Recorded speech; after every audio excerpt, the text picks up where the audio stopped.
How should we as believers handle the people in authority in our workplaces?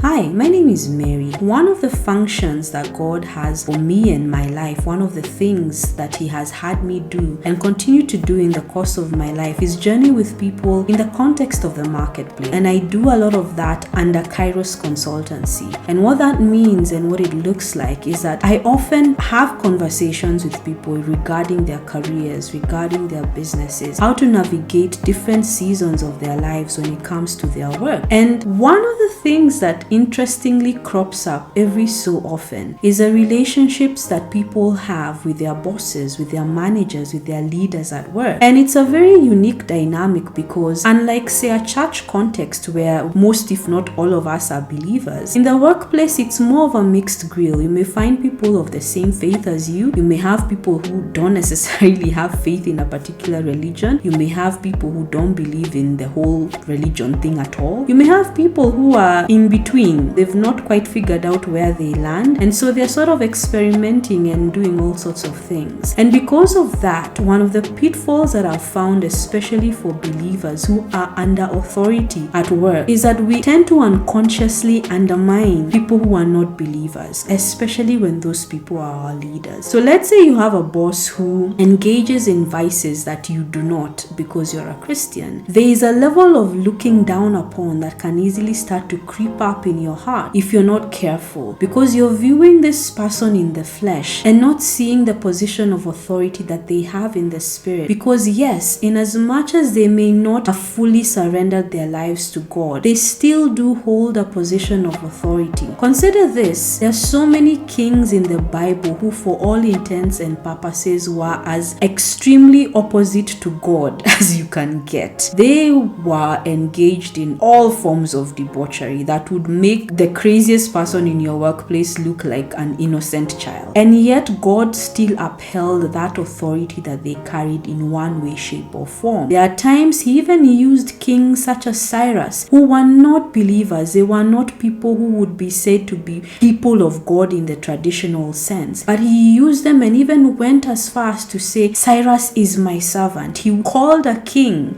who for all intents and purposes was not part of the nations that believed in him, his servant. And that goes to tell us that God looks at authority a lot differently than sometimes we do as believers. And so when it comes to relating with authority, especially at work, we need to guard our hearts against forms of familiarity that can creep in. Yes, these people, these leaders, these bosses, these managers, they may not follow after the pattern of Christ. They may not even know Christ. And that's all the more reason for us to extend grace, because we can't expect them to function outside of the grace they have access to. We can't expect them to be Christ-like when they don't even know who Christ is to begin with. But we have been entrusted into their care by Christ, assuming that your decision or your position to be in that workplace is spirit-led. There's a reason why God has chosen that person to be in authority over you. There are things in your character He wants to use that person to address. There are things in your technical craft He wants to use that person to grow and to sharpen and to hone in on. And if all you're seeing is their flaws and their mistakes and how, oh, I'm a believer, I could do so much of a better job than this non-believer over here, if that's the pride with which you're relating with them, you're going to miss out on so much of what God has in store for you. In my years in the workplace, especially when I was an employee, I had all sorts of bosses over the years in different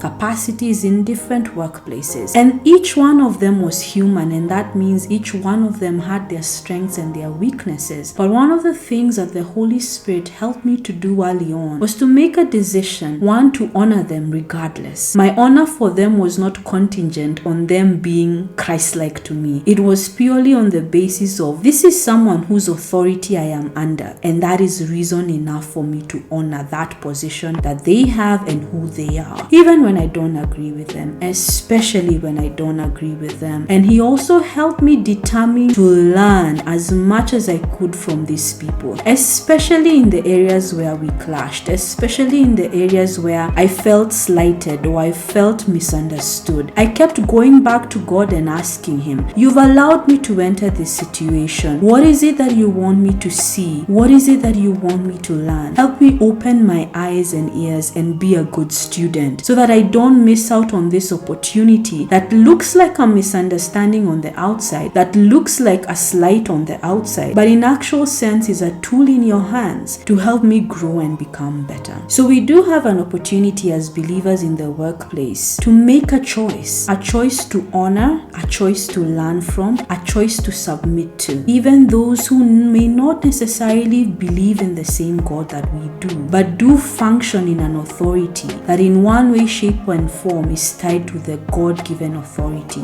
that we are all under. Thank you for joining me today. I'll see you on the next episode.